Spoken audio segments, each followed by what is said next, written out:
Hello. Hi, Hi, good Mavis. hello. Hi, Ivan. Good evening, Hi. everyone. Thank you, everyone, for taking time this evening for tuning in to episode 7 on career conversations. This career conversations is actually quite an interesting and intriguing topic. Now, 15 months ago, Happy Me Career started with a passionate me myself who saw a very huge lack of the awareness during my coaching with the young working executives in their career development. So as the time goes by, I feel that there's a need to actually overcome their challenges, at work and make progression in their career through coaching. So for the simple fact that most people spend 50% of their time at work, and coaching should be made available readily to everyone at work. So Happy Me Career Coaching Initiatives runs on a mission to spread awareness of coaching and bring about an evolved change to the masses mindset and advocate the use of coaching into their daily lifestyle to help the individual so as to engage their own willingness and motivations as they develop their career and personal growth. Now, so both me and Ivan and I shared one thing in common, that our burning desire has always been here to help and evaluate people, or value add to people, or even make a difference to people around us and people we meet, right? So perhaps, Ivan, would you Mm. all, share with us your career journey, because I know you have a very interesting career journey. We have talked about so much, and you have so much to share with us in your career journey. How you discover your passion and your purpose to where you are today, Ivan? Right. Thanks, Mavis, for inviting me. Hi, everyone. This is Ivan here. Now, if I were to really talk about my career journey, I think I can go on and on for the whole night. But I'm only given 1 hour, so I'll try to keep it short and sharp. All right. So I think I started as a diploma holder. So I'm actually an engineer by training. Um, I didn't do very well in my studies, to be honest. Right. So when people are going to Ngee Poly, going to Singapore Poly back in 1990s, I don't even get a choice. Right. So I went to German Singapore. I think for those people who are around my age, you probably know that during that time, other than the two Poly Singapore and Ngee you probably have German Singapore, French Singapore, and Japan Singapore Institute. Right. So German was one of the choices given to me. Right. So I took it up and then spent a good 3 years doing my diploma. So after graduating with a diploma, I didn't even think about what I wanted to do, right? But somehow or other, I have the interest in marine biology. Okay, I love sharks, I love reptiles, I love snakes. So for all my peers who knows me and even my wife, this is a weirdo lah. Right, so that's my passion. But again, at that point of time, I think 24 years ago, there was no such thing about marine biologists or even studies of all these reptiles, or even if there is, the job opportunity wasn't there. So I said, okay, fine, it's okay. One fine day, after graduating, after NS, I was at the one of the MRT stations, and I happened to meet my seniors who studied in German Singapore, right? So during that, I said, hey, Louis, I still remember his name. I said, Louis, remember me? I said, oh yeah, yeah, yeah. You're my senior. I'm your junior. So we spoke, and then he said, oh, I'm now working with HP, Hewlett Packard, as a technician.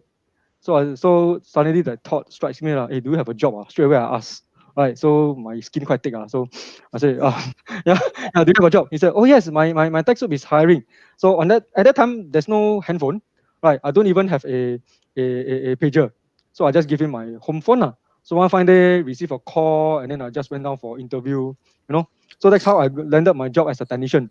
Right, so a technical specialist. Basically, I do machine overhaul. Sometimes do a bit of all the uh, whatever you name it, except for cleaning toilets. But I do repair lamps, repair lights, and then do machine overhaul. So those are my durations as a technician. Okay.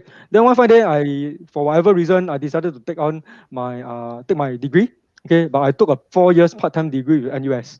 Okay, that was a bachelor with technology in engineering.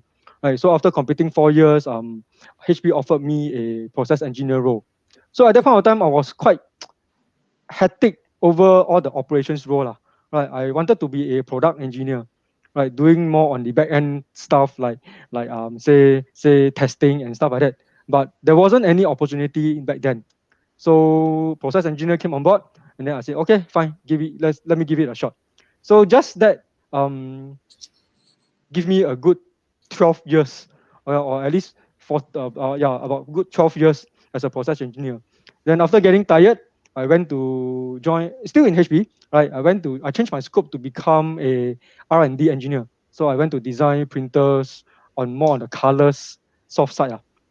Okay, so everything went smooth, very went smooth. In fact, I think I have quite a fruitful career, a good 16 years career with HP as an engineer. I really enjoyed my stay there, the culture, the people. I enjoyed my engineering work. So that was something that didn't strike my mind that, hey, I actually love engineering so much, right?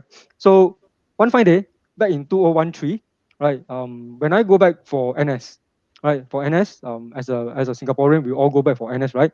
So my fellow colleague one fine day asked me, "Hey, bro, um,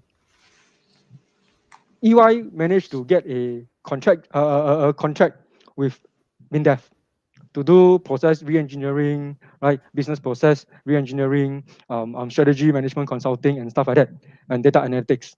You as an engineer, you have a Six Sigma black belt. Do you want to join EY?" I was like, "What? EY? What do you all do?" So he explained a bit what does management consultant does, all these things. So after weighing my pros and cons, I think all engineers are the same. We have this 2 by 2 matrix in our head. Whatever we do, we always have the pros and cons, the risk and all the risk management factors, whatever. So I pinned up and said, okay, let me give it a shot. So I jumped. Okay, 2013, I went to join Ernst& Young to become a management consultant. I spent a good 4 years there doing quite a fair bit of government sector job in strategy, data analytics, and some business process re-engineering. As I go through my 4 years in EY, one of the role that I actually played in EY as a manager is to be the counselor of a few of my counselees, right?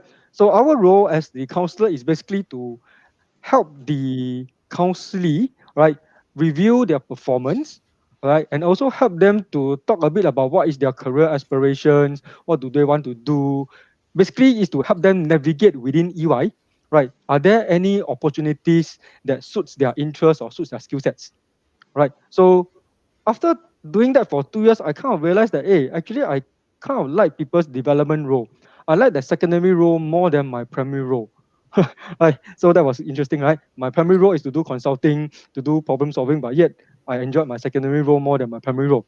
So at that point of time, it really struck me and said that, hey, is that something that I wanted to do in the long run to be a consultant, or do I want to do something more fruitful and meaningful to help people in their journey? That was the only thing, only thoughts back then, right? I don't even know what is career coaching. I don't even know whether what is the career space. I have no idea. All right, so one fine day, by chance, LinkedIn pop up in front of me, career coach NTU. I read the job JD without knowing what the hell is it, right? So I said, okay, maybe I just give it a shot because it's somewhat similar to what I'm doing as my secondary role in EY. So I just applied lah. So waited for about 7 months, right? Then before a call came and then asked me, hey, Ivan, we received your application. Sorry that we didn't respond to you because we were then busy with all those things and the team is going through restructuring. So are you keen to come down for an interview? So I went down and have a chat with my bosses, right? So that's how, and through that conversations, they asked me quite a fair bit about career coaching things, which I cannot answer lah. Basically, I'm not trained, I'm not certified. But interestingly, at that point of time, my boss realized that I actually have the ability to connect with people, right? I have the ability to connect with people, and somehow, interestingly, I'm able to give her some framework where I position NTU students and the industry partners together, right? So back then, she said, actually, instead of career coaches, right, instead of a career coach, may I offer you another position, right? So she offered me, I'm starting up a team to do industry engagement, to do experiential learning. Would you want to take it up? I also don't know what is it all about. So she explained a bit, and I said, okay, fine, maybe I just give it a shot. So you can see from my career journey, actually, I'm a little bit of a risk taker, but calculated risk, I would say. Right. So at age of 39, when I jumped from 16 years engineering to EY, I have no, I know nothing about management consulting.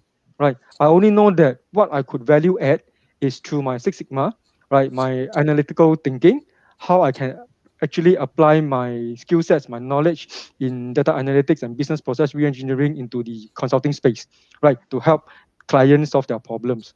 And then from as a management consultant, I kind of like build up my confidence in presentations, in proposals, empathy, client engagement, stakeholder engagement, and then I position it to NTU to do what I'm doing now. So currently, I'm the senior assistant director with NTU Career Office. My primary role, other than doing industry engagement, right, I design experiential program. I also helm the mentorship platform as well as mass recruitment.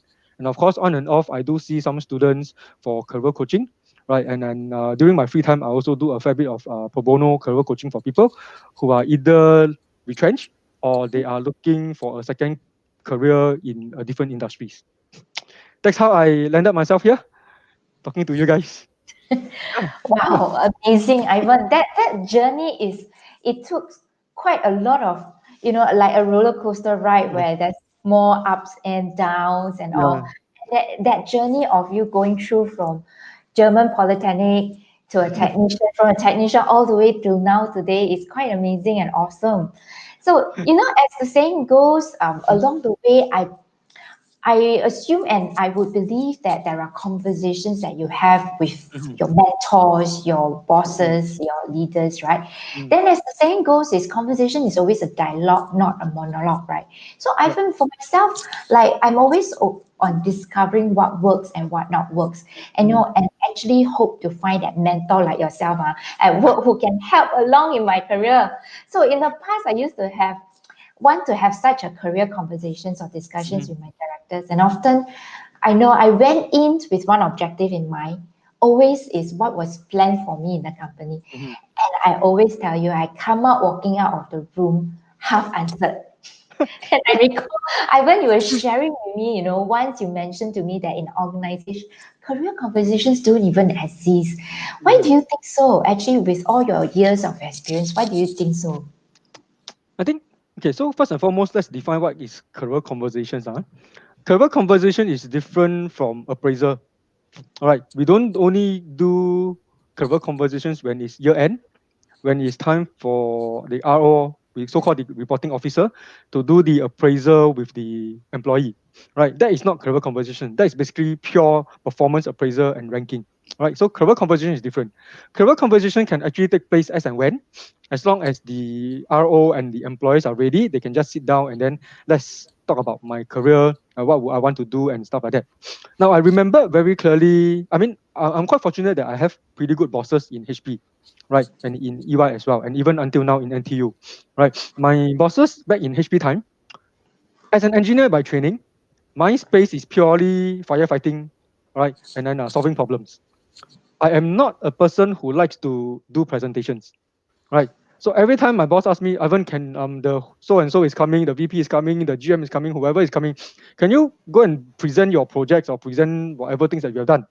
My first answer to him, boss, tell me what you want. I do the slide, you go and do the presentation. So that was me back then. All right.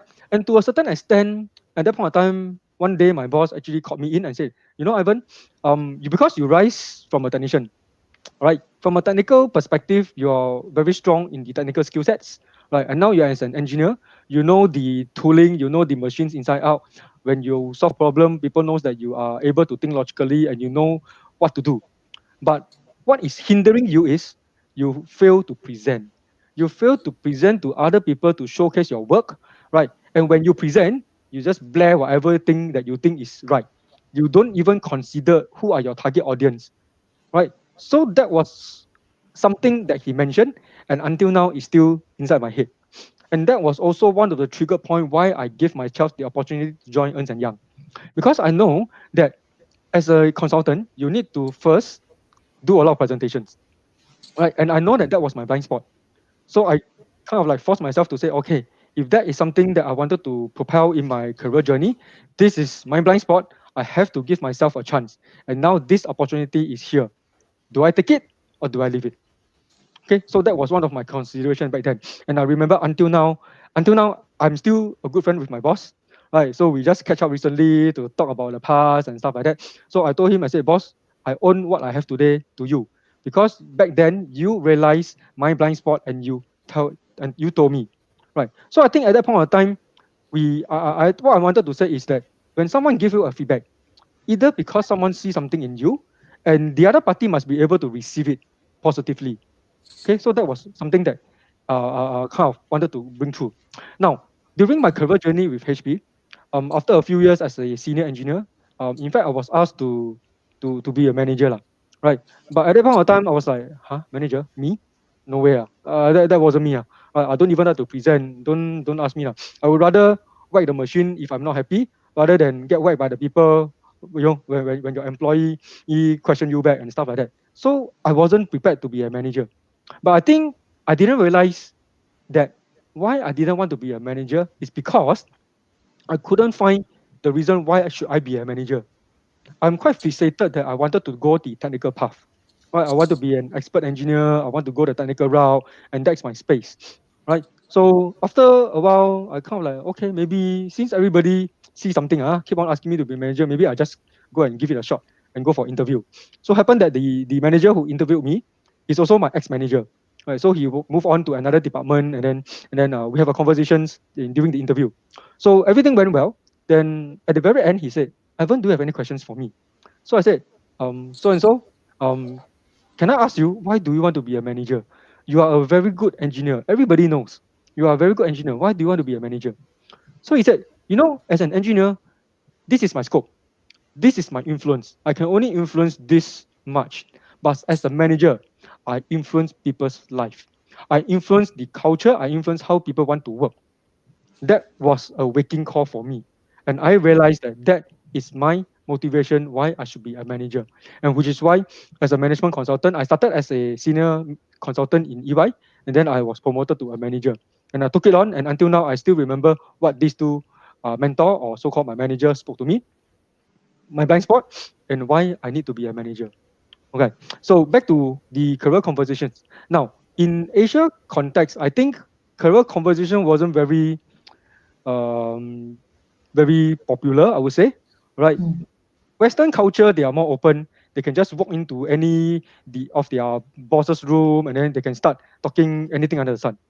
But in Asia context, unless the company culture is very open, if not, most of the time, the employee, when you get called to your boss room, the first thing you have in mind is, oh no, what did I do wrong? All right. Never you have a chance to know that you will go in with a peace of mind. Okay, Mm. so I think the Asia culture kind of like set it in such a way that it's not the culture of us to have an open conversations with our bosses, right? So that's number one. Number two, whenever even if now as an employee, if I were to walk in to the boss room and say, boss, can I talk to you about my career? I think the impression to the bosses is, I think you are not happy with your work, is it? Are you trying to tell me that you're not happy with your work? Are you trying to change department or something like that? Right? So that kind of like put people in the state of mode and say that it's very difficult to have a very open conversations. Yeah, very, very tough. Right. And also sometimes when you wanted to talk to the bosses in career conversation, sometimes the boss may not be ready or they may not even know. Both of them, you look at me, I look at you, they don't even know how to start. Right. I Mm. think career conversations will be meaningful if the individual person know what they wanted to do and how to plan out. Right, that will be meaningful. If not, I think it will be quite a tough conversation to kickstart with. I would think so. Yeah. So the challenges is really the culture and the mindset of people. Whether is career conversation something positive or is career conversation something negative. Of course, it's always a double-edged sword, lah. So if you take Mm. look at it as a positive angle, from the boss angle, you will say that, oh, if I'm able to develop you and understand what your needs are, I'm able to groom you, you can contribute and value add to the organization. But if the boss is more on the negative mindset, you will say that, oh, I think after I develop you, you will leave me. Forget it. Let's not talk about it. Right. So that's how I see the challenges in the environment of having a career conversations. Mm, Mm. Like I say, the saying goes, conversation is actually a dialogue, right? It's a yeah, two-way interactions and conversations. So, correct. hi everyone. Please feel free to actually post any questions here in the comment, and we will actually moderate the questions and answer it as much as possible. Okay. So, coming back to our conversations, and you say rightfully that conversations should be a two-way interactions where the boss and the employee should have a good mindset and Mm-hmm. positions and the cultures in there, right? Now, with all your years of experience, Ivan, what are the common scenarios you've encountered before that you saw career conversations are not happening in the workplace. We know culture is a very play important part, right? But what are the common scenarios you encountered before? I think first and foremost is people do not know what to ask. Right. You will probably go into the room Very if true. you were to if now I mean in the audience, if I were to ask any one of you today, if I were to ask you to walk into your boss room and ask them to have a career conversation, what's the first thing that come to your mind? Do you even know how to start? Right. And I think that is the most important thing. Right. If you know how to kickstart the career conversations, putting aside that your boss is open, right, that will be meaningful. But if you do not know whether your boss is open to such conversations, that will be quite tough. All right. And say for example, if your boss is open and you go in, most of the time I think after having a 1 hour, 2 hours conversations, is pure talking. But after you walk out of the room, it's either you get lost in the woods, not knowing what to do, or you tomorrow you wake up and you forget everything that you have said. So I think so yeah. So I think that kind of like sets the stage of why career conversation is so tough to go. And in certain space, most of the time when you walk in to have a career conversations, most of the time it may end up as a appraiser. Most of the Mm, time it may end up as an appraiser talking about what you have achieved, talking about how have you done, talking about what is the plan for next year and blah blah blah blah blah. Right. So I think but that's totally not career conversations. Career mm, conversations, like I mentioned just now, is not about performance praiser. It's not a review of your performance for the past 1 year, past half a year. It's really about the individual. What are your needs? How do you help yourself? And how do you make known to your bosses that this is what you wanted to do? This is my career. Whether your career is within the organization, within the department, or maybe outside, but in somewhat as the reporting officer or the people manager, we have the mandate to help individual employee to groom, to develop their skill sets. Okay, taking aside that whether they will leave or they will stay. Okay, that's beside the point. So I mm, think that's one. So the other thing is sometimes your employee, if now we ask, go and talk to your boss about your careers lah. Then they say, huh, my boss ah. I mean, how qualified is he to talk about careers about me, right? And people usually come with the mindset that okay, if I do well, I work hard, I perform well, I leave it to fate. I leave it to the organization, I leave it to the bosses to determine my promotion, to determine what I wanted to do. Not great. That's the most common mindset that everybody have, right? But the thing is, if you continue to do that, and if you don't take charge of your own careers, right? So I repeat, if you don't take charge of your own careers, right, most of the time you'll be thrown to one corner where leave you to things that nobody wants, right? So back in HP times, I actually make the move every 4 years, right? So I did as a technician. After 4 years, I switched to another department. Okay, I'm still a technician, right? But I switched to another department to do different things, all right? Because when I went in '96, the machines are there, right? I just have to do maintenance, repair, react. And 4 years later, I went to do a line transfer, right? I bring in new technologies, I reset up the machines, so I learn new skills and new knowledge. And then after that, I went to become a process engineer. As a process guy, yes, I do all the process work, right? But at the same time, I also took on different roles like new product integration. I went to US, I went to Ireland for transfer. So every 4 years, I change my roles differently. So that's how I determine because I know that in technology space, okay, technology there's a life cycle, there's a lifespan, right? At certain point of time when the line is going down, when the products are not is going down, it's not at the mainstream, right? Either you make the choice to jump ahead or you wait for people to deploy you where you want to go or where you don't want to go, right? mm, So happen that if you just leave it to faith, probably don't take charge lah. Then a lot of my friends are literally landed in a place where they don't want to go. Can they do anything? Maybe yes, but maybe a bit too late. So I think it's really about the individual having the foresight to determine for the next few years what do you want, and then make the switch as soon as possible. Dare to take risks. So I think that could be something to start in the conversations between the two parties. Mhm. mm.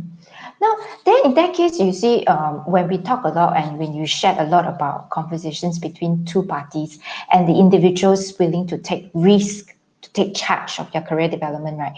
So I'm just thinking whether is this a mindset or a awareness that one should first have before career conversations can come in. Is it Mhm. actually a mindset or awareness, or both? Yeah. I would guess it's a combination of both. I think for me, I think for mindset wise, first and foremost, you must be ready to accept changes. You must be ready to sit down and have a open conversations. All right. Without the mindset of preparedness, okay, most of the time things won't happen. Right. You must have the positive mindset to say that okay, today if I walk in to have a career conversation with my boss, right, the outcome would be positive. And the bosses must also have the mindset to say that, hey, if my employee is open to tell me about their career aspirations, all right, it means that we are on good relationship. So the mindset is very important. Having a positive mindset from both parties to kickstart this whole career conversation is one of the key things we should have. Now, again, it doesn't mean that having a mindset will lead to anything, right? So when it comes to awareness in career coaching, particularly for myself, I use this method called Nodel cut sort, right? So Nodel cut sort, what does Nodel cut sort means? Nodel cut sort basically is just like a card game where we sorted the individuals into four different characteristics: your career values, your career interests, your skill sets, and your personality. All right. Now, the career values basically talk about your what do you value in your career, right? At different stage of life of your or individual's career journey, we have different needs, we have different priorities. When I first started my career as a technician, what was the first thing in my mind? I don't care lah. I don't care. Hey, what's the working time? I just want to get a job. Okay, that's it. Full stop. As long as I can get a job. So imagine during that time when I was a technician, I literally worked 12-hour shift, 2 weeks day, 2 weeks night, 2 weeks day, 2 weeks night. Right. So that was my life. Right. I work until I also don't know whether is it day or night. I got to call back to the office to ask today, this week I work day or night. Right. So that was my career priority then. Right. Just to get a job first, regardless. And then when I get married, okay, get married, and then we were thinking, oh, let's have a family. So I would have to tone down this kind of 2 weeks day, 2 weeks night. I mean, I cannot. I mean, when you have a kids, it's quite taxing on your wife when you got to look after the kids at night, right? So that Mhm. is my priority then, right? As I prepare and go through my career journey, my priority changed again, right? As my kids are growing up, I don't want to lose the time with them. Now, even though someone come to me and say that, hey, can I offer you a different role, right? A higher pay. Of course, sometimes pay is damn attractive, but I can tell you that I actually give up someone who came to me after I joined NTU. They basically wanted to offer me twice my pay to join them, right? Mm. As a regional director role. But the trick is I have to be out of Singapore for 7 months. Okay, out of Singapore for 7 months. But as a career coach, I know my career values. My values back then and even until now is to really spend time with my kids and families. Right, I am not willing to trade off money for the time spent with my kids because I know that money I can earn back by different other means. But the time lost with my kids, I will not get back. All right. So that was my priority then and until now, which is why I rejected. So I guess that under no doubt cut short, we as a career coach will help individual realize their priorities and what are their values. And when it comes to the interest, and then when it comes to the interest, we explore what are the industry, what do you want to do, and stuff like that. And then we also look at your personality. Are you the extrovert? Are you the introvert? You know, if you are the extrovert, you like people engagement. Literally, you can be a good business development personnel. You can be a good salesperson. You can be a good consultant. But if you are an introvert and those type and say, leave me alone, give me a job, put me one corner and let me continue my work, right? So putting you into a front end job is not going to help, right? So under the interest, we help individuals explore and also to look at your personality. What kind of personality are you more skilled towards? You know, what type of job scope is more suitable for the personality. And when it comes to the skill sets, we help the individual explore what are their motivator skills. When I mean motivator skill, it means skill sets that you like to use and you are very good at. Okay, someone you can say that you are good with numbers. Okay, I mean there are people like that. They are very good with numbers, but they don't like to see numbers. All right. So how? Right. So we help individual realize their motivator skills, their developmental skills, and also their burnout skills. Now, I want to stress a little bit of this about these burnout skills. Burnout skills are skill sets that all of us have. Okay, all of us have. We are good in doing something, but we don't enjoy doing. All right. Why so? Now, every individual of us, okay, as a individual human being, when you're given a task, when you're given a project, the first thing that you will do is to try your best and do something well. Make sense? Right? When you do something very, very well and you keep on doing it, the impression that you give to other people is, oh, Ivan did this very well. He must enjoy doing it. So Mm. what's next? People will keep on loading you the same thing and go on again. But not knowing that that actually doesn't fit into your environment. You are actually trying to to force yourself into an environment to do the job, but that is something that you don't enjoy doing, right? So if you are always in the burnout skills, okay, always utilizing your burnout skills, you will not sustain in that job. Now, putting all these four together, how does it helps you in your career conversations? If every individual knows about their VIPS, in short, values, interests, personality, and skill sets, they could actually start using this as a starting point for career conversations. You could walk to your boss and say, "Hi, boss. Maybe let's talk about my careers in the next few years." Right? I have seen a career coach. Maybe I don't know. Right? I realized that during the assessment, my motivator skills are say people engagement, sales. Right? I have good skills in sales. I have good skill sets in people management. I have good skill sets in um, say project management and stuff like that. Right. And my burnout skills is on writing, data management, monitoring, and stuff like that. So as the boss, right, I will know that, hey, actually, wait a minute. If this employee can come to me and tell me these are his or her motivated skills and burnout skills, if you are the boss, you will know how to utilize the individual skill sets and look for opportunity to grow him, to groom him. All right. That makes the whole environment very, very warm, right? Because you, number one, as an employee, you know that your boss trusts you. You know that your boss will constantly look out for opportunities to groom you. And as an employee, you are able to utilize your motivated skills and you definitely will do your job well. Right. My motivation skills, no, wrong. My burnout skill is basically writing. I hate writing. I don't like to write. You can ask me to talk, you can ask me to be MC, you can ask me to become a moderator, but please, for God's sake, don't ask me to write because I hate writing. So because my boss is also a career coach by training, so we have our own career conversations very sharp, and she's pretty sharp in knowing that, hey, actually I can do all this people engagement, stakeholder engagement, presentation and stuff like that, and she knows very well that I don't like to write. So usually writing scripts for events, she won't ask me. She will never ask me to write scripts for event. But when she needs people to be the MC, when she needs people to be the moderator, she will come and look for me because she knows that that is the space, that is my space, and I enjoy being the MC. I enjoy being the moderator. That's how it works. Right, so we can use all these VIPs in Nodal Card Sort to kickstart your career conversation, and that comes with the mandate that you know more about yourself as self-awareness, and then you use Mm. all those to kickstart the career conversations. Mm. I see. That's a very interesting framework that you've shared in the Nodal card score, sword card, right? Yeah, Nodal sword Cut, card. cut short. CASOT. So the Nodal CASOT gives the VIPS framework. It's a very useful framework that all of us should actually as a starting point to really understand ourselves, a self-awareness first, right? The values, the personality, our interests, and then our skill sets. Mhm. So I was just thinking that, having to understand this is actually a framework. But when it comes to career conversations, and when people talk about career coaching, so I think the last few years or so in my coaching, when I coach young executives, they have no awareness or mindset about coaching. You know, then again, of course, about Dell Cutsort is even more the framework that they least have any chances to get on lah.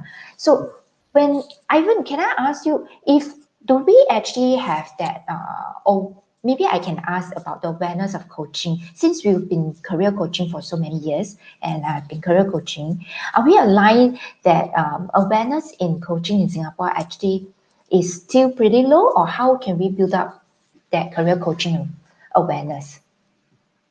I mean, that's interesting. So like I mentioned just now, 20 years ago, I have no idea what career coaching is all about.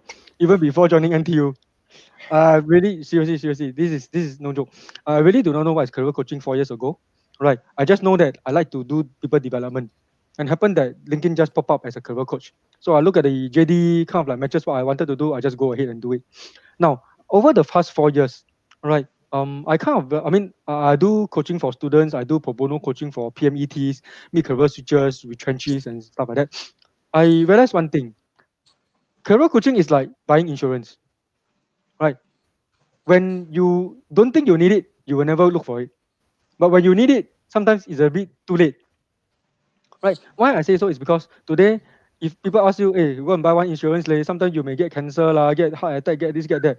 Then you say, no lah, I'm so healthy, no point lah, no need to buy lah. Maybe buy a bit can lah, no need to buy so much, right? Last, if today someone, if before the COVID happens, if someone kind of asks you to buy an insurance for COVID, would you do that? Most likely not, because it's like, what's COVID? Nobody knows. I don't need it, right? So it's the same for career coaching. Career coaching, because we are so comfortable in what we do, sometimes we don't think and we don't plan for our career path. Okay, we don't talk about career awareness, right? Mm. So when that doesn't happen, literally we will not think about what we want to do in the next 5 years, 10 years.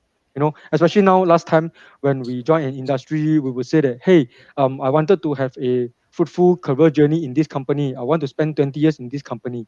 But can I say so now? I don't think so. Right? Things are moving so fast. Right? Every 3 years, people start changing jobs. Right? So how do you plan for a career journey that's so short stint? Right? Of course, there are methods to do. So we do short-term planning lah.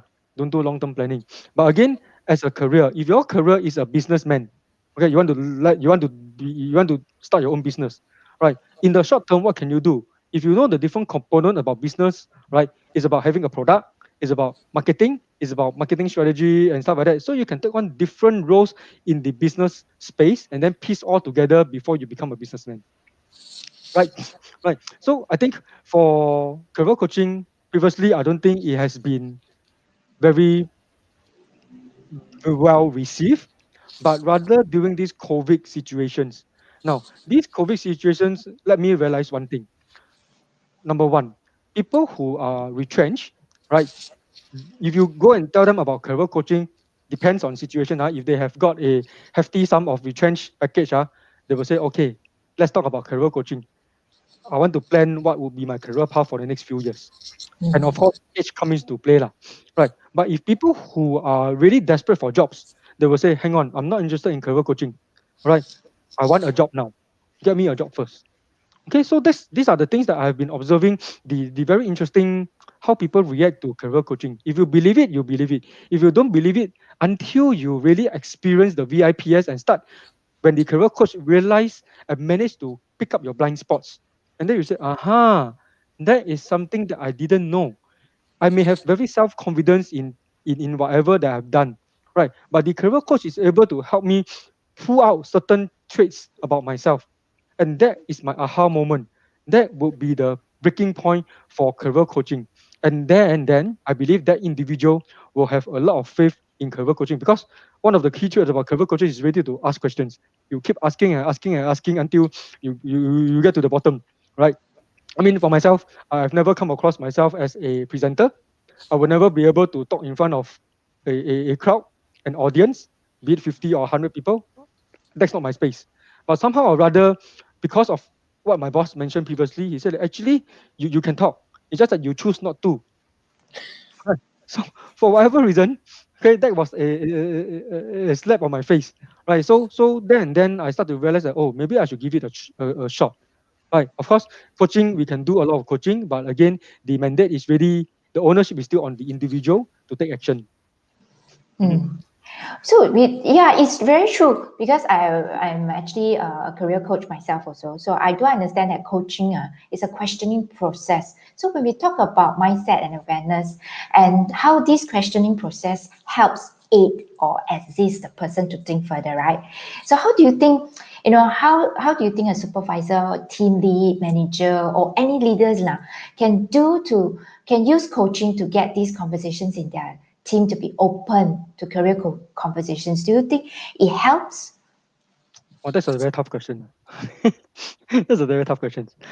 Uh, can we have all the reporting officers or even HR to be career coaching trained? I mean that's something I wish. Okay. Uh, okay. I'm not too sure how to answer this question, but I somewhat can relate what I'm doing now. Right. Mm, So for me, in NTU, I have 8 members under me.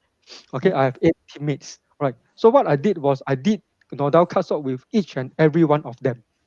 So for me, I know their motivator skills, I know their burnout skills, I know their developmental skills, and I know their personality.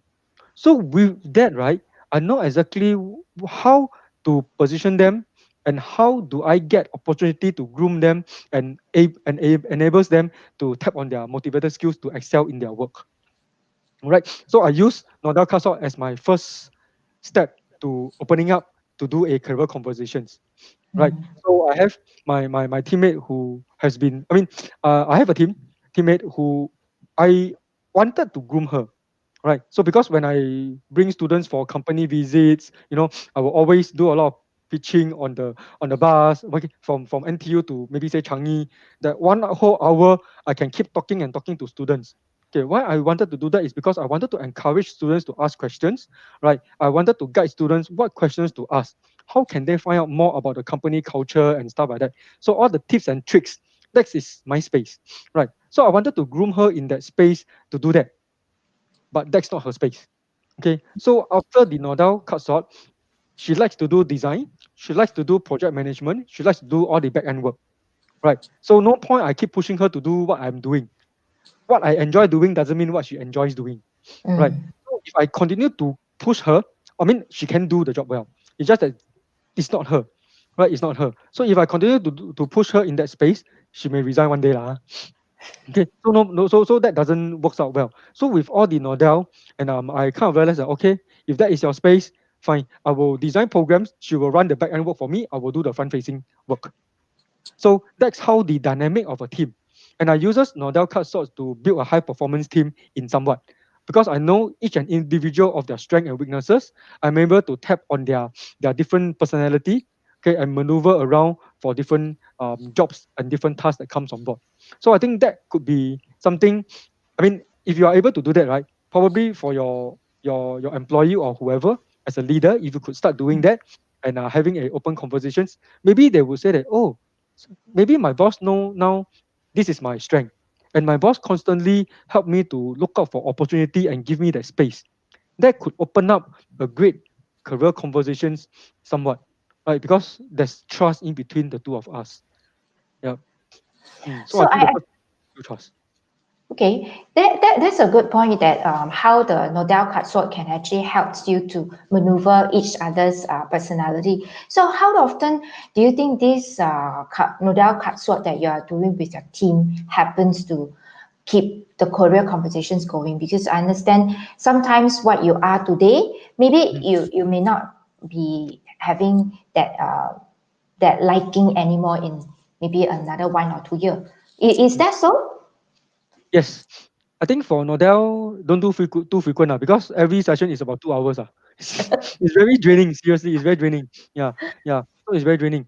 Nodel, most likely you can do once every year or at least once every 2 years. Okay, because I don't think the interest or skill. Okay, first and foremost, your values don't change very frequent. Right? It's only through certain stages that you will go through in your career, your values will change. Some events happens. Say for example, today, you get married. Okay, your career values may change because you want to focus more on your wife. Mm, Then you have babies, right? Or then after that you think that, oh, now I'm getting old, I want to go a little bit more toned down, I don't want to chiong like last time, work day and night, so there are the events that happens in your careers will affect your career values. Or sometimes you may be hit by, say, oh, today I saw someone on the road without food, and then very begging for money and stuff like that. That may change your values of how you want to do your work. Okay, and then that may change you. But again, career values will not change unless there are certain incidents that happen. mm, Now, your personality tough to change. Okay, personality is either you are born with it or you have been molded by the environment somewhat. Okay, so it is very tough to change. All right, and of course, to change a personality takes a lot of effort. Seriously, right? Skill sets is you won't build skill sets over time, right? You want to master a skill set, say analytics, at least minimally a good 1 to 2 years, and you have to keep doing the work again and again to master the skill sets. So if you talk about doing a Nordell, all right, at least once a year or once every 2 years is good enough. But having said that, career conversation shouldn't happen once every 2 years. Right, maybe quarterly should be a good time, right? Of course, after you have a career conversations, you walk out of the room. Okay, you may have some action items to work on, right? Mm, Then every quarterly or half yearly, you do a quick career conversation with your boss to update and say, this is what we have spoke previously. This is what we have progressed so far. These are the opportunity that I have used, that I've gotten either from you or from my self-sourcing, that I'm able to utilize my motivator skills. So far I've never touched on my burnout skill, which is a good thing, right? And then I'm also working on my developmental skills and stuff like that. So quarterly or half yearly conversations durations could be a good timing for individuals to talk about to have a career conversations. Mm. mm. Lucky you mentioned that career conversations should go regularly, 1 quarter or half a year. I was thinking you mentioned Nordell doing it like once a year, or even once 2 years. Then I was like, oh, career conversations have to wait for once a year, once every two That years. would be too late already. No, too late. Yes, correct, precisely. No, so now we talk from a leader point of view earlier, right? And we thought that not every leader, we know though not every leader, your manager, your team lead can try their very best. It's not Mm, they never try. They try to get these career conversations going. And I'm mm, just thinking out aloud that, many a times we talk about Nordell and how we want to carry out these conversations. So just thinking out aloud is that how do we get the person himself or herself to get motivated to want to have such a career conversations? hmm. I think well, this is probably the toughest question. It's the last question, right? Okay, just joking. Okay, so I think so people are usually more open to positive feedback. All right, positive feedback. So as a teammate or as a direct reporting officer, all right, I think one of the key things is really about if you really want to encourage your staff to be open to you to kickstart a career conversation, all right, a few things that you can do. Number one, invite him out for lunch or for coffee. Usually in the office, when you talk about career conversation, people were like, oh, wait, hang on a minute. Am I doing something wrong? Right? What I'm trying to say is do it unintentionally. When you are out for coffee, when you're out for lunch, suddenly talk about anything under the sun, then suddenly you skew towards talking about careers. Hey, so you have been here for 2 years, what is it that you wanted to do? What are your key things? Slowly skew the person into area conversations to get them to talk about things that they like to do, things that they are good at. Okay, so use the very informal way of having a career conversation. So career conversation doesn't mean it has to happen in the office. It can happen outside office. Starbucks, Coffee Bean, cafe, when you are having a lunch or coffee break. I mean, those smokers out there, I mean, I'm not a smoker, but those smokers out there, they know that the best way to do business is through smoking. When you smoke, when you drink, everything gets done. Right. So that is the informal way. But of course, I'm not encouraging people to smoke and to drink. But I'm saying using that as an analogy to say that career conversation can actually kickstart in a informal setting. It doesn't have to be in my office. It doesn't have to be in the environment, in the company. You can do it outside. So I think when you are outside, people are more open because they are not confined within that day in, day out work environment, right? When they are outside, they are more open, they are more receptive to feedback and stuff like that. And for the RO, if you are observant enough and you realize that this individual have certain key strength, all right, you could actually use this framework called SBIBI. Okay, S stands for situation, B stands for behavior, I stand for impact, right? SBIBI, and then behavior and impact again. Now, it can be used for both positive or negative feedback. Say, for example, I say, if let's say I'm a RO, Okay, maybe I use you as for example. I say, hey Mavis, the time when you are doing a presentation. Okay, so that's the situations. Okay, last Thursday you are doing a presentations to our client X, right? So that was the situations. The behavior is, oh, I realized that you can articulate very well. You are able to convince. You are very patient. You are able to convince and understand and empathize with the client's needs, right? So that is your behavior. That was my observation. And the impact is, you know what? Today the client came back to say that, hey, good job. We're gonna give you the contract. So you use the SBI framework, okay, to encourage and to point out certain good skill sets or positive feedback to your employee.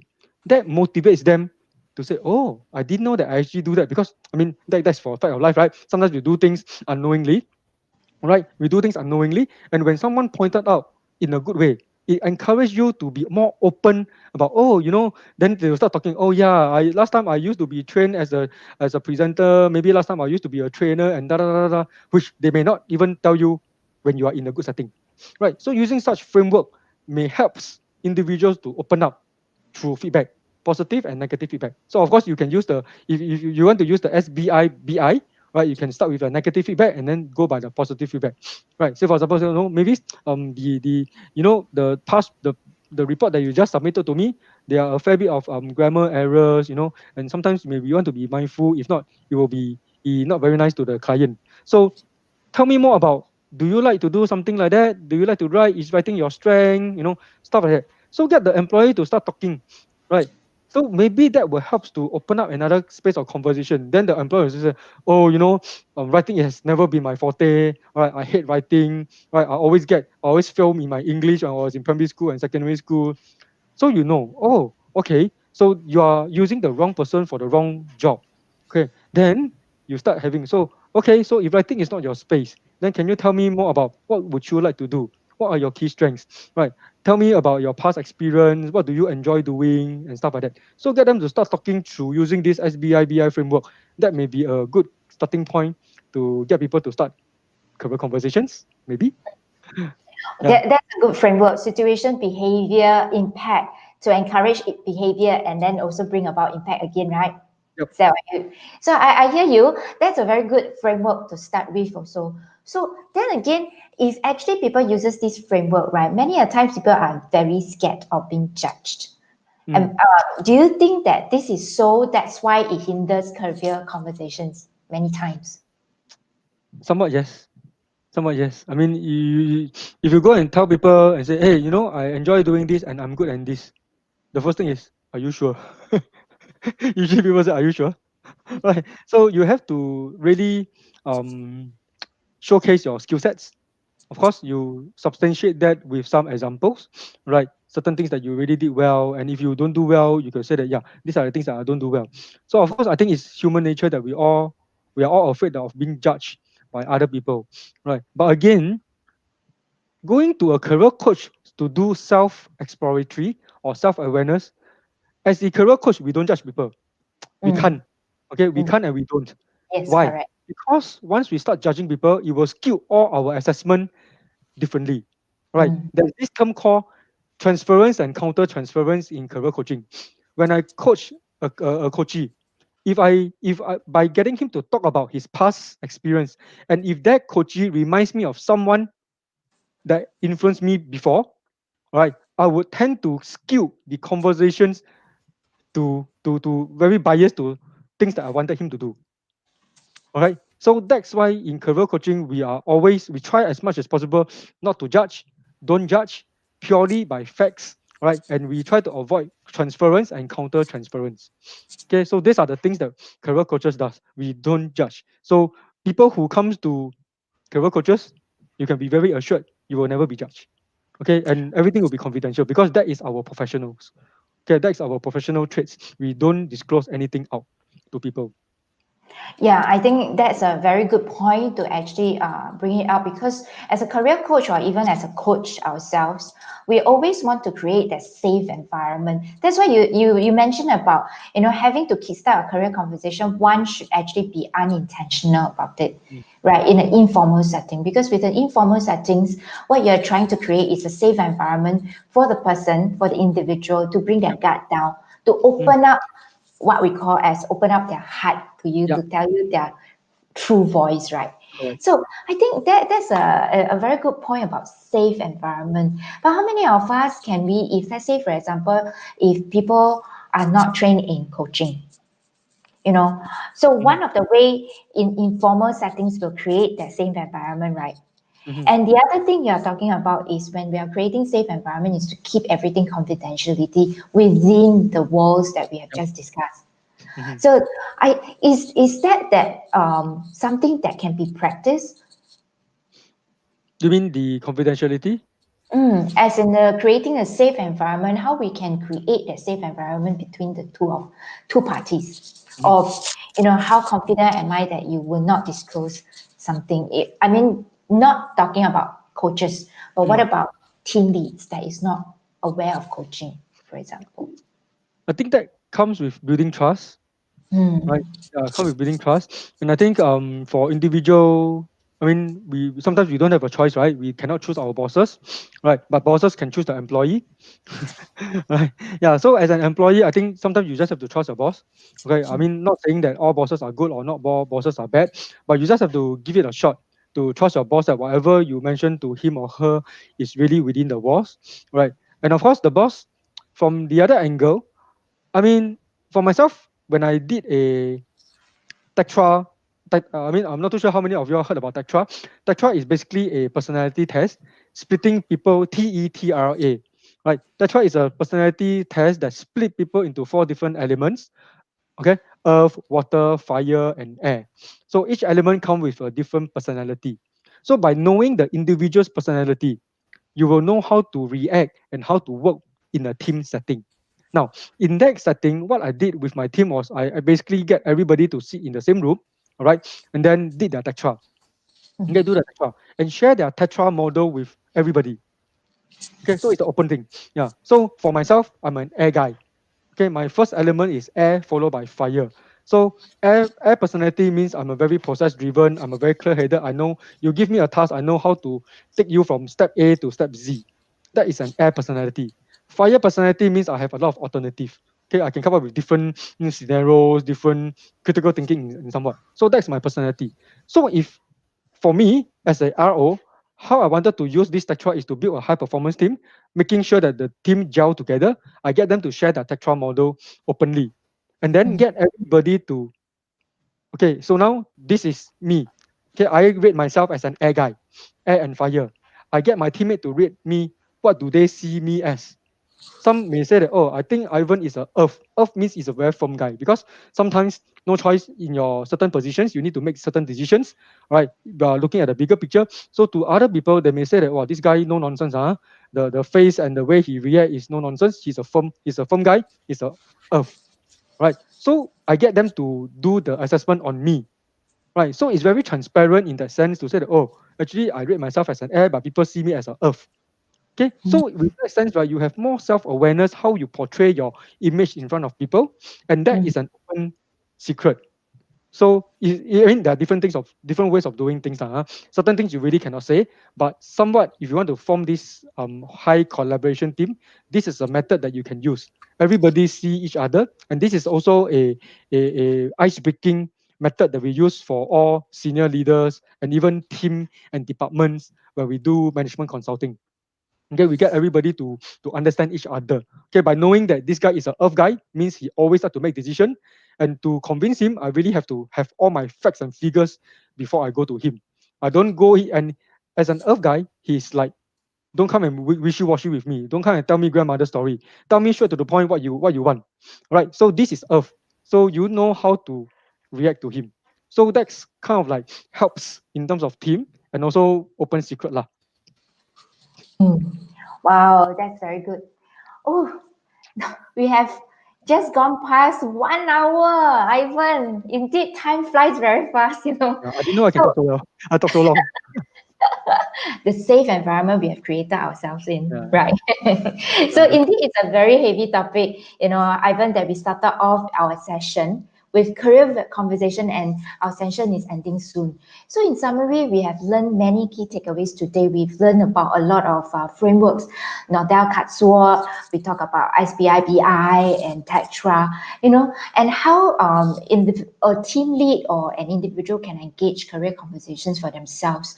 So understanding why career conversations are not happening, and all these tips that you have been sharing with us to establish that conversations.